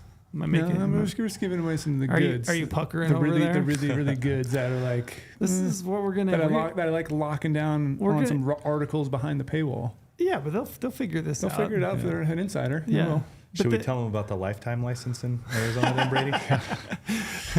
Yeah, a lifetime license. That oof. Let's hit. So we'll nice. hit one more and then we'll move over. So hit New Mexico because that one's on the tail end of those. Give me the rundown of New Mexico. Random draw. Random draw, 3 choices. Yep, random draw, and you gotta buy a hunting license. Worth it to apply for a bunch of different things. There actually is a lot of opportunity in New Mexico. You went being a random draw again. You don't think there possibly is, There but is. there's a lot of opportunity for archery, a lot of opportunity for muzzleloader. Mm-hmm. I mean, And you can mix and match your choices, your Yeah. first, second, and third. They're going to consider all 3 of your 3. choices before they move to the next applicant. So you could, in essence, draw any of your first 3 choices. You want to stagger your choices. Best hunt, worst odds on down the line. To I think it's a phenomenal state to apply. better odds. in, though. Me too. Other Yeah. than If the you're- fronting the money. and you do have Fronting to the money's hard. front the cost is really hard. Yeah, Yeah, when you do the definitely the full suite in New Mexico, it is like staggeringly Like 20 expensive. grand. Yeah. yeah. Yeah, no lie. It's really, and they have cool species like orcs and ibex, Yeah. Barber sheep. barber sheep. Yeah, it's Rockies good. and deserts. Yeah, Rockies, deserts. Good mule deer hunting. Not phenomenal as far as trophy quality goes generally, but pretty good hunting. Yeah. But yeah, great state. So we kind of, those would be like the first 3 out the day. Maybe another podcast will kind of cover Utah and Colorado and maybe Montana and just kind of give people an idea. I know you hate this because you feel like we're giving away all the goods, but I think reality is like you do need to. I think it helps to hear people talk about it. I Yeah. think it helps to draw them in because this is just like the first step. Yeah. Like you understand this, great. Now what? Yeah. Yeah. Right? So that probably leads to like the next part of this I wanted to talk about was draw odds. What do you think the biggest misconception is? And maybe that's the way to approach it. What's the biggest misconceptions about draw I know odds? this is a rhetorical question, Trail, Yeah. because we all, Well, I know the questions I get asked. yeah, we're all very familiar because we get Yeah. Asked So it let's all maybe the maybe we time. cover some of them so we help people Yeah. out. the draw odds is not your odds of that year's of your the open application draw period. That is the draw odds of the year previous. Yep. Because that's where people will say all the time, like, hey, this state changed X. Are you guys going to adjust your draw odds to accommodate for that? And it's like, we can't, because draw odds are a look at what happened. The exact representation our draw odds are of last year, how the draw worked. Mm-hmm. Correct. So when states make a big change, we have to wait a full year before we know how that is going to be impacted. because to try and guess the variability of what that change created, you could spin your wheels a million different ways. So are draw odds predictive? No, but But I'm going to leave a big but But. dot dot dot, yep. and I'll just leave it at that. Okay. But yeah, so they are a recap of the year previous. And that's what I mean by when I was saying earlier, look into the future. Is if you understand the data within the draw odds itself. So yes, there is that percentage amount that it gives you, but you can click on the left side the actual unit name, number, whatever state it's in, whether it's name or number. You can click into that and go into detailed draw odds, which this is the part that it's like statistics, right? You see that header 70% chance of drawing. That's just the header. Now you need to go in and understand why that is. And you can see the number of point holders, the number of applicants at each point level going forward. And you can essentially look into the future of, okay, 70% of these people are going to draw, which is going to leave 30% of people at this point number going into the next year. Yep.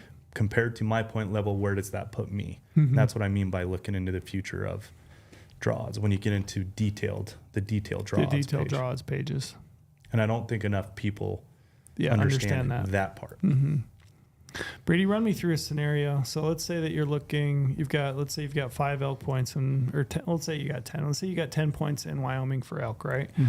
And you're trying to decide, you go to the standalone draw odds page. So if people don't know, you can go into your insider account, you can click on the link that says draw odds.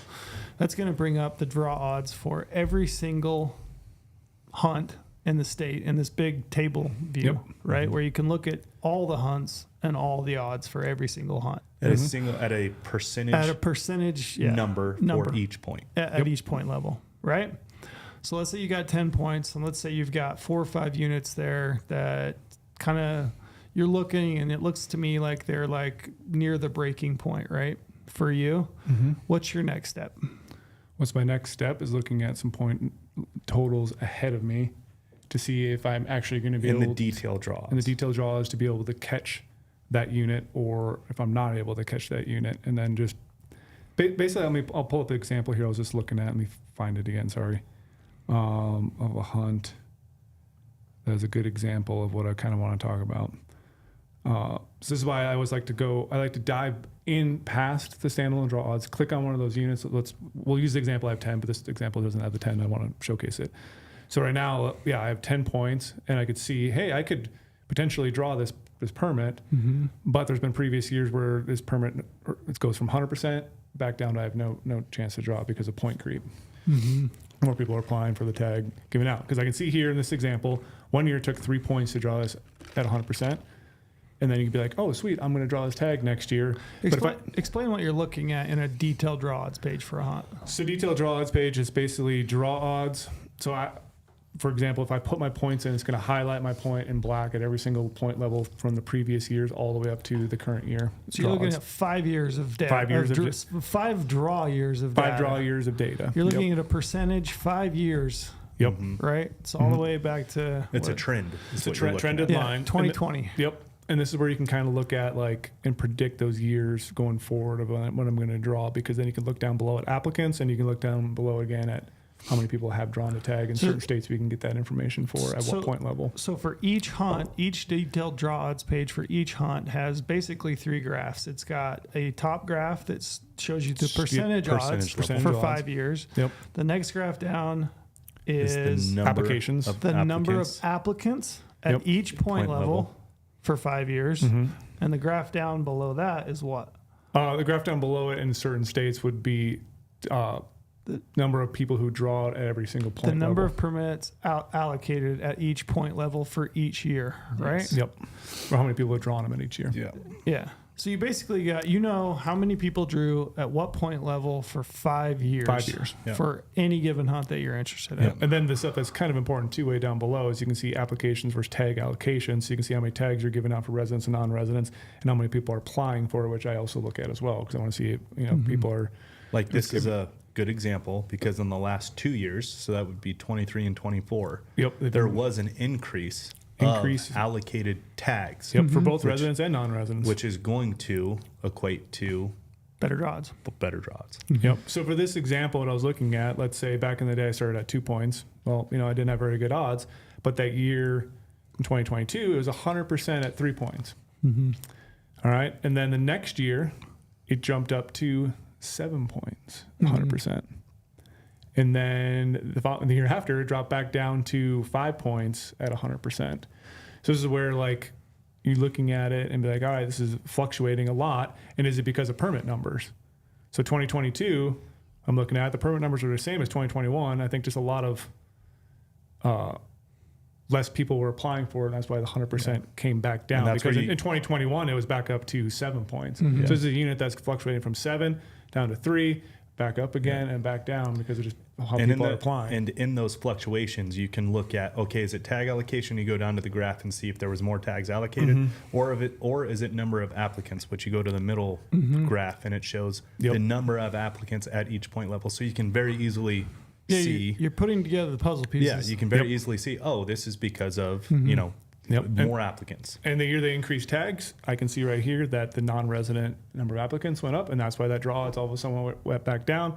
And then the year after it, people got frustrated and draw. Well, a lot of non-residents didn't apply for it. And it went right back down to an easy draw unit again, just by fluctuating. So this is like a hard one to kind of look at, but it's like shows the picture of why detailed draws matter. And you can look at the trends over time. This is a good one though, because it shows the variability of like what is not predictive at the moment, ... Yeah. So that's where this look into the future of, okay, here, you know, this is giving you each of the puzzle pieces to then put the puzzle together yourself. Yeah. And that's what that details draw odds is there for, is look, it's not going to predict for you, so you can predict for yourself, essentially. Yeah. It's not going to predict for you because you can't, right? The variability. Yeah.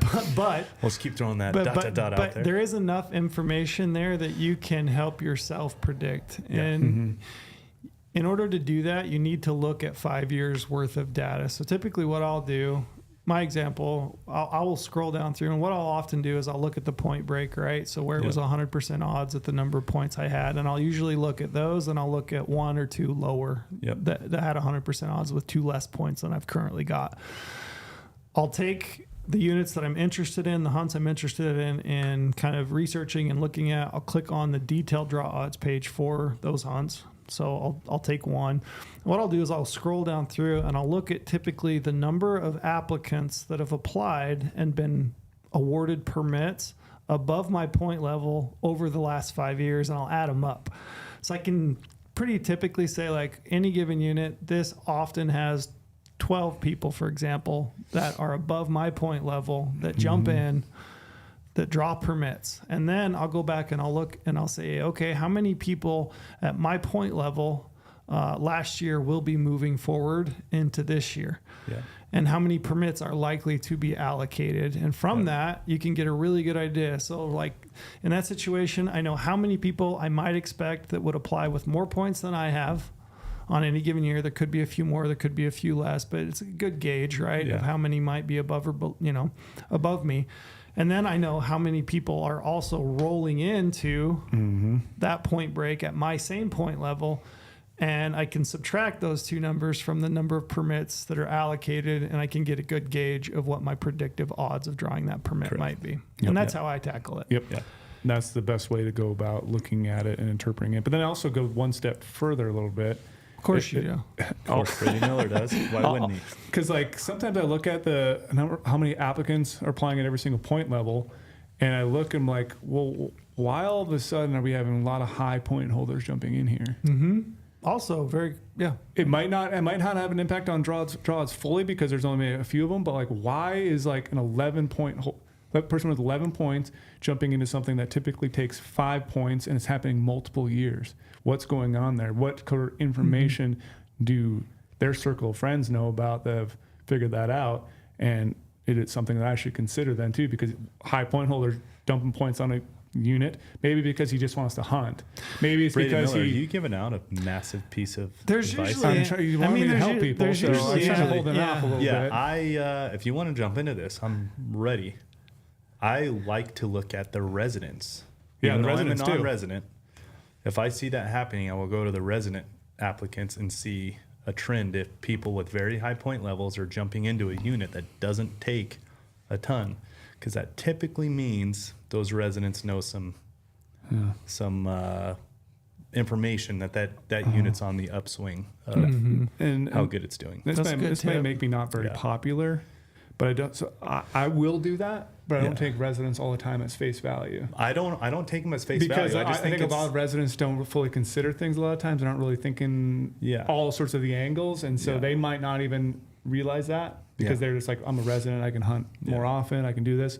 But like the non-resident angle to me is sometimes telling because that's I look at a both. lot of years of a non-resident's life to like, wow, would this guy be dumping 11 points? Why Yeah. is there multiple people then at 10 points too even Yeah, jumping in? you see it happen a couple years in a row and multiple people at high point levels. It's kind of a tip off into that unit's producing better than what the mainstream is Yeah. noticing. Yeah.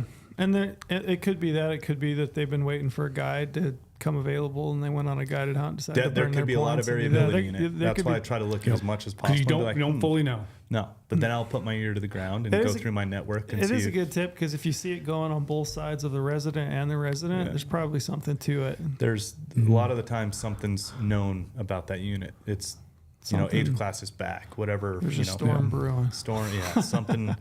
That's a good I tip. equate this to day trading a lot, right? Because in day trading, there's a lot of guessing, but there's also a lot of puzzle pieces to put together to help make the best guess possible. And that's what this is. There's enough data here that you might not have a real robust network of people you can text and talk to in each of these states, like some of us are fortunate to have. There's enough puzzle pieces here that you can For sure. you can get a tip off on a unit if you look and pay attention absolutely. enough. Yeah. So we're primarily talking about looking at draw odds for states that have point systems, whether it's preference point or bonus point systems. If you're looking at our draw odds, our standalone draw odds, if you see a percentage displayed for a hunt, you have a chance to draw that, right? Some states you'll see 0, right? Which means there was no chance of drawing that permit. So be aware of it. Sometimes you'll see in a state like you'll see no apps. And we get that question a lot. That just means that there were no applicants at that point level that year. We do get that question a lot where you'll see a percentage number displayed 0 through 7. And then 8 and 9 will say no apps. But then 10 will say a percentage number. And everyone doesn't understand what that means. That means there was no applicants at that strict point level. And if that's your point break, it can be really hard to predict. Is it going to take 9? Is it going to take 10? I don't know. All I can tell you is that last year the point break was this. Yep. Right? I can't tell you what it theoretically could have been had somebody applied at a lower point level. Yeah. Well, do you want to dive into the common question we get a lot? GOHUNT said I had 100% draw odds. Yeah, and I didn't draw. In Wyoming, what I gives? love that because we keep all those inside data for us. Yeah, we exactly. draw all those permits. Exactly. Yeah. Sarcasm intended if you didn't pick that. Yeah, I mean, we get that question every year. So, and again, I We've think covered it a little bit already. We've touched on it briefly. No, I think but I definitely think it's worth like really pounding Me too, my because fist on the table. we get it so much. Yeah. That it's worth and hammering it goes this into one all down. the other stuff we've just been talking about of how the strategy is to try to avoid this scenario that people are experiencing. So typically what happens is people look at, they're I don't want to say nonchalant, they're a little bit nonchalant in their research, right? They just look at the odds and they're like, sick, that's the point break. 100. So for example, I'm looking at Utah right now, Diamond Mountain archery elk for non-resident. I'm looking at the point break. 100% at 18 points. So I apply for Diamond Mountain and it comes back and I don't draw. At And 18 points, At you apply 18 points, and I don't draw. apply. I don't draw. And I come back and I send Brady an email and I say, man, You pissed. that Brady Miller is full of shit. Yeah. You know, his product said it was 100% and it wasn't. Right. So we've kind of already touched on it, but the reason is like you were looking, this draw odd right here is based on the known data, which Of is from the previous 2024. year. Yep. From 2024. So really what you want to do is if you want to avoid being that guy, you want to look at the points, maybe 1 or 2 less than what you currently have, as well as the point break, because you do want to kind of analyze it and see. But you want to look at point breaks slightly 1, maybe 2 points less than what you currently have, and you want to look at the detailed draw odds pages. So, I mean, I can't reinforce that enough. like if you're just looking through the odds and you're applying based on that, you're definitely not doing it due diligence, and you're missing out on opportunities that you should be getting.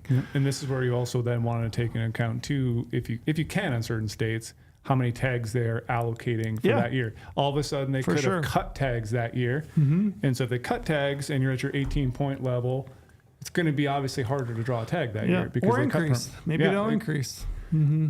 We should say we try to include those, like for a state that puts out their tag allocations prior to their draws closing, and not every state's good at that. But when they do that, when I write an application strategy article, I put those in graphs, and I do the previous year's permit allocation, and I do the current allocation, and I put either a red or a green icon, highlight them to show you whether it's going up or going down. Yeah. And those are like, I mean, it's really helpful because you might have especially when you talk about antelope or deer, you look at an antelope unit in Wyoming, for example, you might have a unit that is increased in allocation of permits, maybe 100 permits. And that might make your 4 or 5 points a whole lot more valuable, in that unit. So you want to look at those for sure. And this is why we always mention too, if don't apply the day the app opens. Last day, baby. Maybe not last day, Trail, last hour. The systems crash. But yes, we do that a lot here too. Top of the pile. Last day, last minute. But this is why if you wait a long enough time, maybe that state will finally be able to put out their approved tag allocations and help you. Because some states you can modify, sure. Some states you can't. But it's just like, that's why I like to tell people to gather all the information. If you have 30 days to do your research for Wyoming elk, take 20 of them. Do your research, and then maybe decide, okay, the last 5 days I'm going to throw my name in. Yeah, you can modify and do all that stuff too. But like, do your due diligence to wait it out, get all the best information from all these things, and don't just look at it from face value and draw odds. Because the other thing that we want to talk about, it's GOHUNT showed 100% draws, I didn't draw what gives, is Lorenzo could have 23 points. He's been waiting forever. Which I don't. No. Not old enough. I was going to say, I wish I had 23 points. You looking for a party app?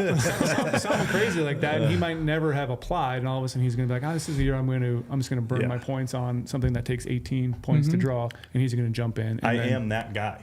I am that guy also. Yeah, I have bought bonus points because I am, we'll say chasing a certain deer hunt in Colorado. Yeah. I have not applied for it. I've been buying points. Sometimes the hunt just doesn't fit in your schedule. Correct. And you just build another point, and then you get down the road 4 or 5 years, and you're like, man, I just want to go hunting. Yep. So you burn 10 points on a unit that takes 6.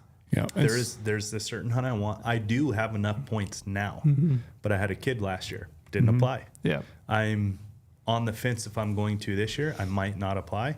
So let's say I do it next year. I'm going to jump in with three more points than everyone else. Essentially.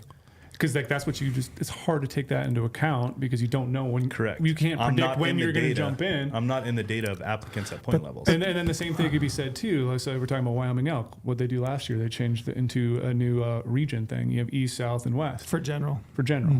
So how many people decided to, I don't know if I'm going to toss my name in yet. I want to see how I'm going to wait it out and see how this thing shakes out first year. So now we have odds. And you think, okay, well, here it is. It says, 100% of this, 100% of this, you can't draw there. Are now people like, okay, well, now I know what it is. I'm going to jump in with these points that I might have higher, and I was going to skew these again, or maybe some will go up, some might go down, depending on certain situations. And when states change draw systems, or they change regions, or they change units, the way that they manage things, there does seem to be like a 2 or 3 year period post where it takes time for things to kind of shake out to help you get a better picture of what actually is going to happen. But again, you gave the example Lorenzo jumping in and taking a tag, that only took less points to draw. I think that's why it's really important to look at 5 years of data, because there's guys like Lorenzo previous years. Correct. You will see it. You will see it, and you can go and you can. And what I like to do is I'll average it out. I'll average how many people drew permits above a point break every year for the last 5 years, and I average it out so that I'm like, I can expect roughly this many people to do the same thing this year based on what people have done previous 5 years. Yeah. So, but I will be that guy. In the next year, I don't know, but I'm definitely going to be that guy. Yeah. Because I want this tag, and now I can have it. Yeah. That's why I also like looking at some of the reports about how many people are buying preference points or bonus points in every single state. Yeah. and trying to calculate I just wish I then had how many 20 people are at my point level, even though you don't know where they're applying in the state. But I'm like, all right, if I'm a non-resident, I have X points. How many people are at my point level across the whole state, and how many people are all the groups above? So I know kind of what I'm competing at. Like Trail's saying, like adding them all up and doing that on the detailed draw odds page, which is the best page, I think. I'm just Could dive in daydreaming also. about what I would do with 23 points now since Brady said that. Yeah, Man, you're gonna have it if someday. I had 23 points, oh, buddy. Yeah. Yeah. Yes, we've covered a lot of country right there. I wanted to pound home, make sure that you know how to use the draw odds, Yeah. right? And make sure that It's such a, God, what's the word? It is the tipping point of the scale. Like Yeah. if you truly know how to use draw odds, and Yeah. we obviously suck at marketing. I've said this multiple times, but like it is the tipping point. If you know how to use draw odds, you're going to be drawing tags. And that doesn't mean just looking at that face value percentage.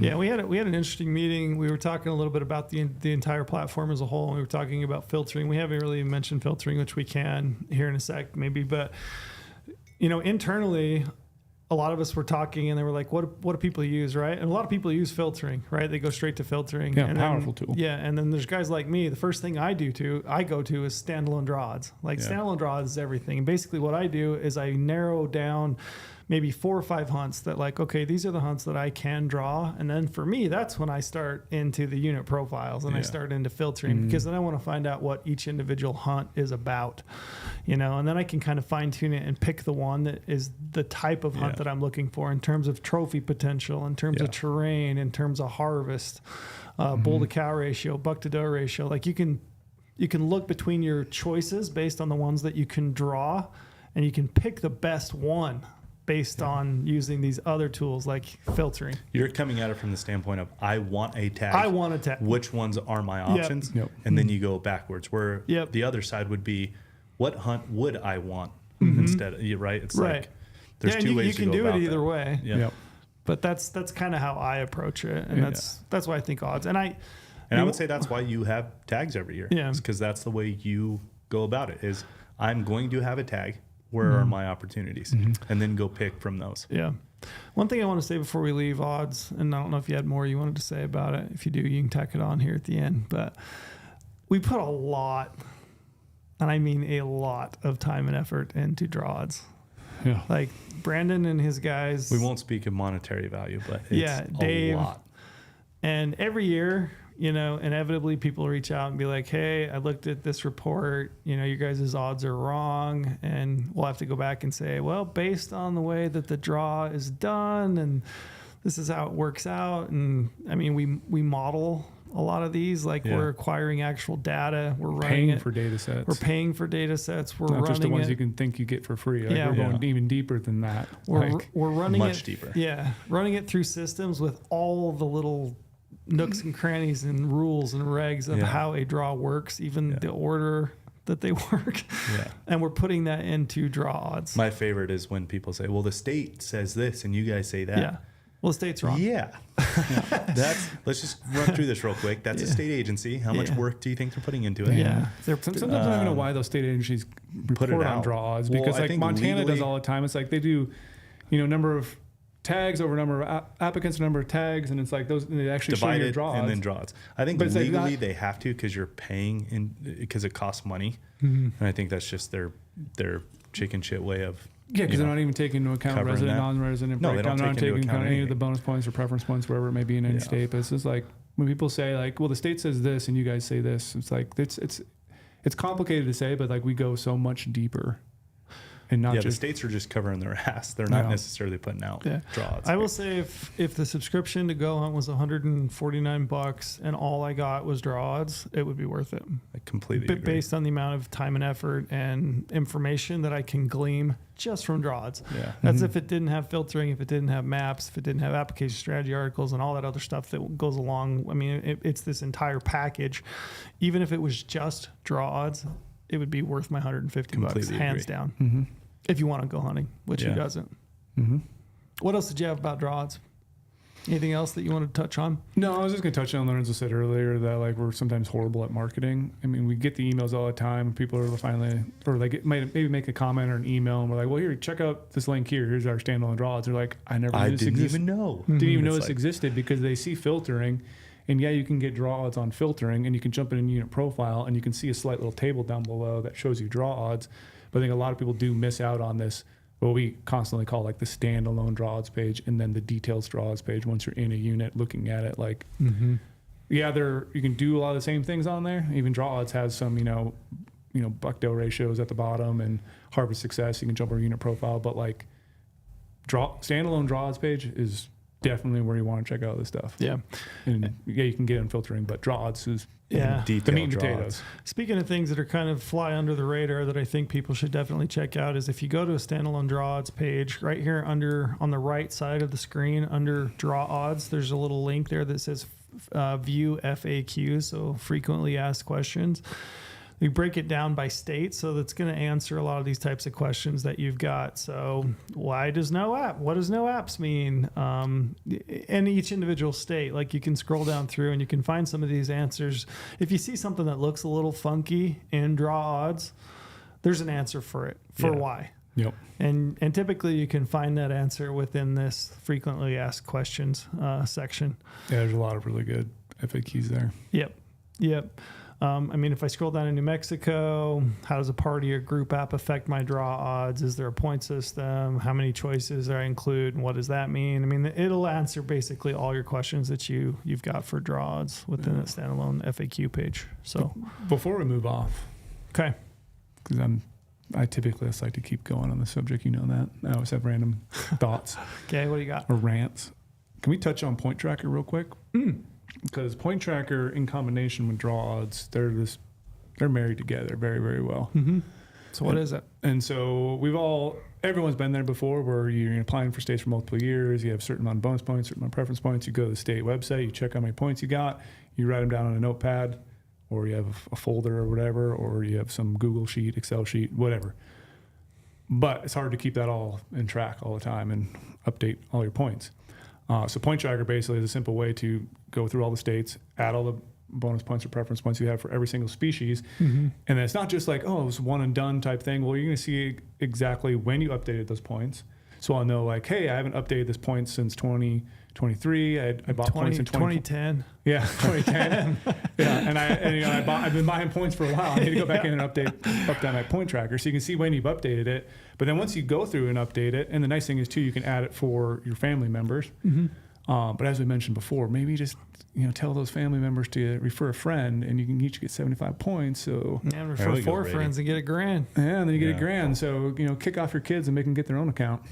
Can't wait to give $1,000 to people. But like for Trail's awesome. example, like he can have a point tracker for himself and his kids, so separately to keep track of their points if they're different. But then the biggest power about Point Tracker is once you enter in all your points, all those points seamlessly enter into filtering and draw odds when it comes to all your residencies as well is going to double over So that's why when you're researching, like, hey, I'm going to Wyoming elk, and mine's going to automatically populate at my point level of where my points are. And if I jump over to Colorado, same thing's going to happen. It's going to highlight my points that I currently have. And that's why I like to keep it updated. So right now is a perfect time to run through every single state, go through, log in, try to figure out how many points you have. And I have a big article series on GOHUNT to like how to look up your points in every single Western state. You can just find that under the browse, and then it's under tips and tricks, and they'll break down every single state of how to look up your points. Get those Point Tracker updated. Because the nice thing is too, once you update Point Tracker, if you do it on the web, you can also do it on the mobile app. And it seamlessly works between mobile app and web. So if you're researching on mobile, well, you got all your points in there. Researching on web does the same thing. So Point Tracker is very valuable. It's one of those things where you think like, oh yeah, just keep track of my points. Like I already know how many points I have. But like, well, you start doing your multi-state strategy, and you want to make your time easier when you're researching, enter your points in, so that way all the system can give you your odds easier. Yeah. Spend less time. Get more tags. Maybe we'll do another podcast like this where we cover filtering in as much depth as we did draw odds, standalone draw odds.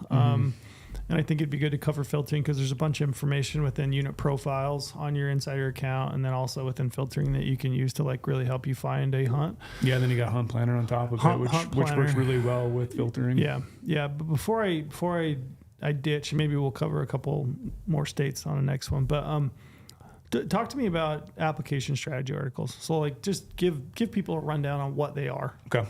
Yeah, let me pull up the Wyoming one, for example. So basically, you can find our application strategy articles on the website. Once you're logged in as an insider, hover over to browse, click on application strategies, and then we'll show them all by recency.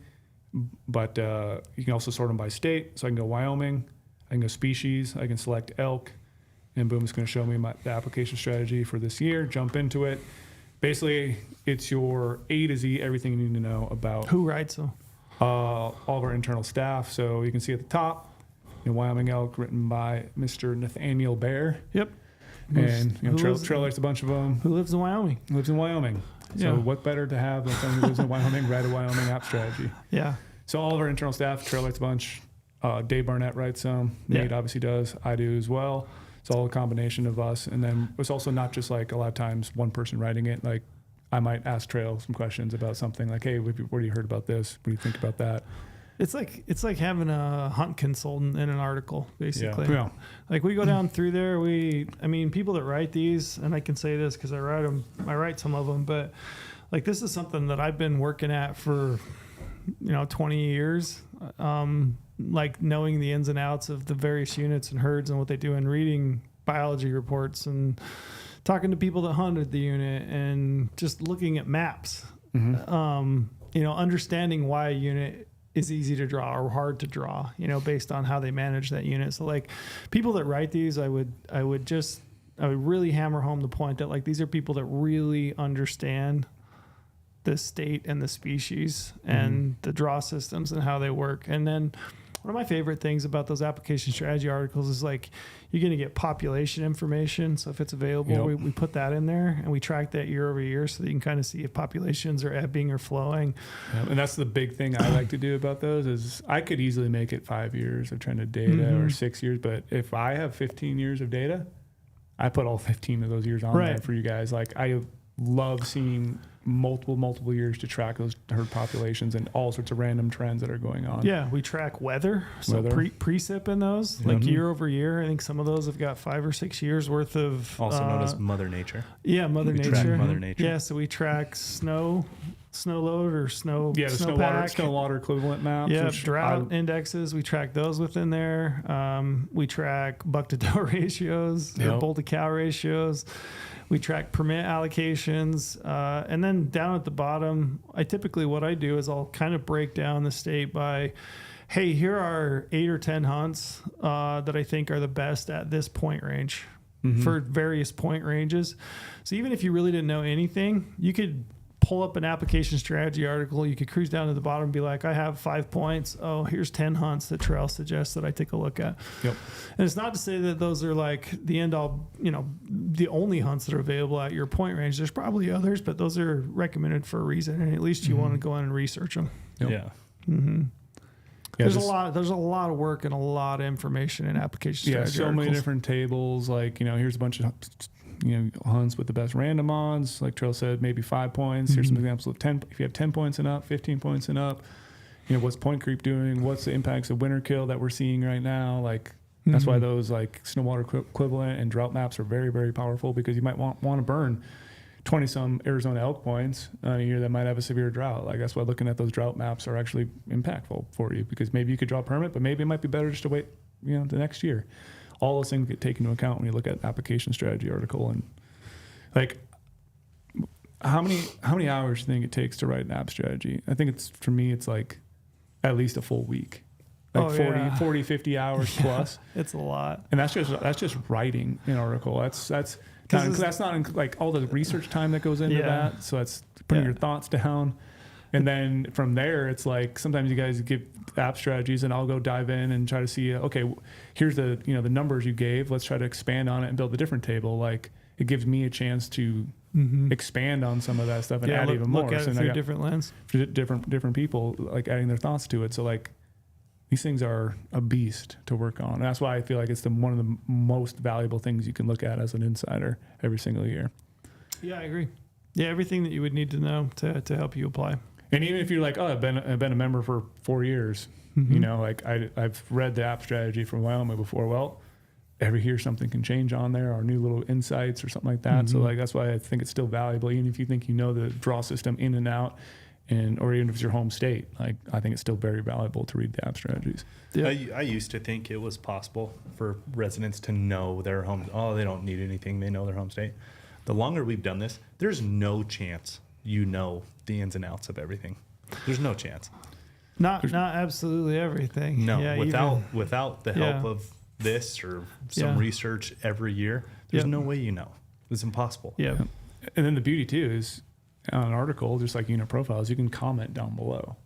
Yeah. Like you can ask if you want something a little more clarified, or you just want to toss a random question out there. Like you can do that. People will get back to you. It's not just us. Sometimes it's other insiders, which is great. The community helps the community. Yeah. Yeah, those are a monster to put together and produce. And then I think there's just an enormous amount of information that can help you in your application to draw a permit. So Yeah. We're getting Camo up. Yeah, Camo's going to make Camo's his appearance. out. he's got to go. So with that, Outside, and so do I. we'll wrap that up, and we'll do a follow up, maybe Follow up filtering. follow up kind of thing. filtering and some other tools to help you. But hopefully that helped you. Who's got a pee besides Camo? Me. I'll raise my hand. Females has to. Trill, you got to. Here's Camo. Oh yeah, look at him on the mic. Say something. Say something, Camo. Oh, he's got a quiet command, not a bark command. No cutie.